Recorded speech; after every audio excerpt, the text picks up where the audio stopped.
आज आपके साथ शेयर कर रही हूँ मैं बीफ भुना मसाला की रेसिपी। इसे कटवा गोश्त भी कहते हैं और पंजाब की बहुत ही शानदार डिश है जिसे शादियों में बनाया जाता है। बनाने में बहुत ही आसान है चटपटे मसालों के साथ। अगर ईद पे आप इस रेसिपी को ट्राई करते हैं, इंशाल्लाह खाने की टेबल को चार चांद लग जाएंगे। बिस्मिल्लाहिर्रहमानिर्रहीम, अस्सलाम वालेकुम and welcome back to my YouTube channel. मैं हूं सिद्रा और आज आपके साथ मैं शेयर करने लगी हूं बीफ की एक बहुत ही ज़बरदस्त सी रेसिपी, बीफ भुना मसाला या कटवा गोश्त।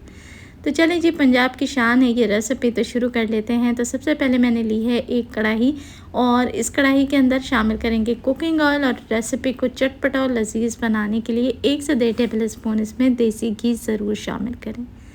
घी गर्म हो जाए तो इसके अंदर शामिल करेंगे 2 से 3 मीडियम साइज़ के प्याज और प्याज को आपने लच्छों में काटना है और ऑयल के अंदर फ्राई करना शुरू करना है।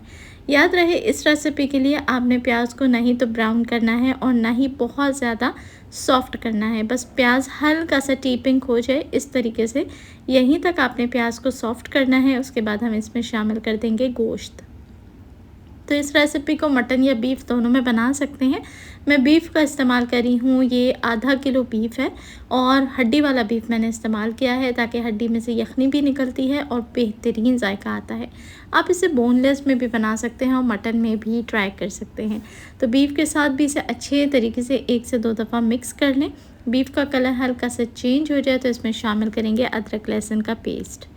कटवा गोश्त के अंदर अदरक लहसुन का पेस्ट थोड़ा सा ज़्यादा ऐड किया जाता है। वैसे ये पंजाब की बहुत ही ट्रेडिशनल डिश है और इसको बड़ी मिट्टी के हांडी या मटकियों में बनाया जाता है, लेकिन हम यहाँ पर क्योंकि मिट्टी की हांडी अवेलेबल नहीं थी तो इसको हम कढ़ाई में ही बना रहे हैं। मसालों में शामिल कर देंगे आधा चम्मच नमक, आधा चम्मच लाल मिर्च पाउडर, 1/4 टीस्पून हल्दी, गरम मसाला पाउडर हाफ़ टी स्पून काली मिर्च का पाउडर और धनिया पाउडर भी जाएगा आधा चाय का चम्मच।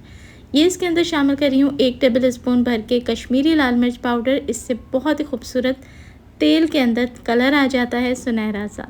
अच्छा, खड़े गरम मसालों में मैंने सिर्फ इसके अंदर ज़ीरा और साबुत काली मिर्चें शामिल की हैं। ज़ीरा शामिल किया है 1 टेबल स्पून, काली मिर्चें आप शामिल कर दें 7 से 8। अच्छे तरीके से मसालों के साथ आपने इसकी भुनाई करनी है। बेसिकली इस गोश्त के अंदर सारा काम भुनाई होता है, लेकिन ये इतना लजीज बन के तैयार होता है कि मक्खन जैसी मुलायम बीफ की बोटी गली भी होती है और ग्रेवी बिल्कुल भुनी भुनी सी होती है, लेकिन खाने में चटपटी और चटाकेदार होती है।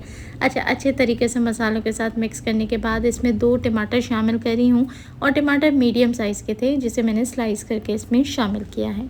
टमाटर के साथ भी बहुत अच्छे तरीके से मिक्स करके इसमें 1 से 2 ग्लास पानी शामिल कर दें। पानी बहुत ज़्यादा नहीं ऐड किया जाता क्योंकि इसे कवर करके अब मैं 1.5 से 2 घंटे बिल्कुल दम वाली आंच पे छोड़ दूँगी। ये बेसिकली स्लो कुक किया जाता है, हल्की आंच पे बिल्कुल इसको लंबे टाइम तक स्लो कुक करेंगे ताकि धीरे धीरे जब गोश्त पकता है, गलता है, तो वो एकदम मुलायम हो जाता है और जायकेदार हो जाता है।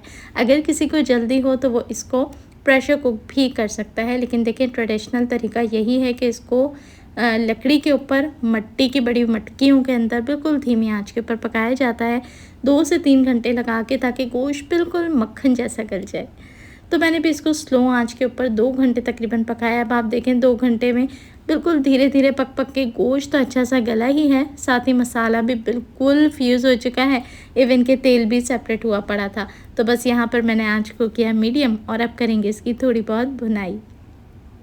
तो जो कंसिस्टेंसी होगी ना सालन की, वो आपकी अपनी चॉइस है। वैसे आइडियली जो इसकी रखी जाती है वो बहुत ही भुना भुना सा थोड़ा मसाला रखा जाता है, जैसे कौरमे की कंसिस्टेंसी होती है। ऐसे से ये बहुत ही चटपटा बन के तैयार होता है, पर अगर आप चाहें तो थोड़ी सी ग्रेवी इसमें बढ़ा सकते हैं। आखिर में शामिल करेंगे इसमें बिल्कुल कुछ ड्रॉप्स केवड़ा वाटर के, इससे बहुत अच्छी खुशबू आ जाती है। एकदम देगी जो सालन होता है ना, उसकी खुशबू आ जाएगी। और ऊपर से मैंने थोड़ी सी कसूरी मेथी इसमें शामिल करी है। 1 से 2 मिनट तेज़ आंच के ऊपर इसको भुनाई करें। जब तेल अच्छे से सेपरेट हो जाए ना, इसका मतलब है कि लजीज तरीन कटवा गोश्त बिल्कुल तैयार है। अब आप इसे सर्व कर सकते हैं पराठों के साथ, नान, चपाती, कुलचा, किसी भी चीज़ के साथ बहुत ही लाजवाब लगता है।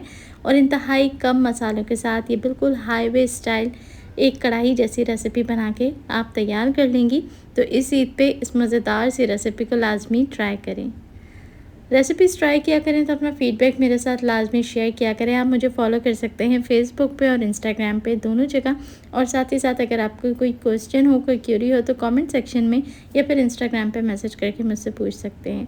रेसिपी अच्छी लगी हो तो वीडियो को लाइक करके आगे शेयर ज़रूर करें और चैनल पे नए हैं तो रिक्वेस्ट करूँगी सब्सक्राइब करें।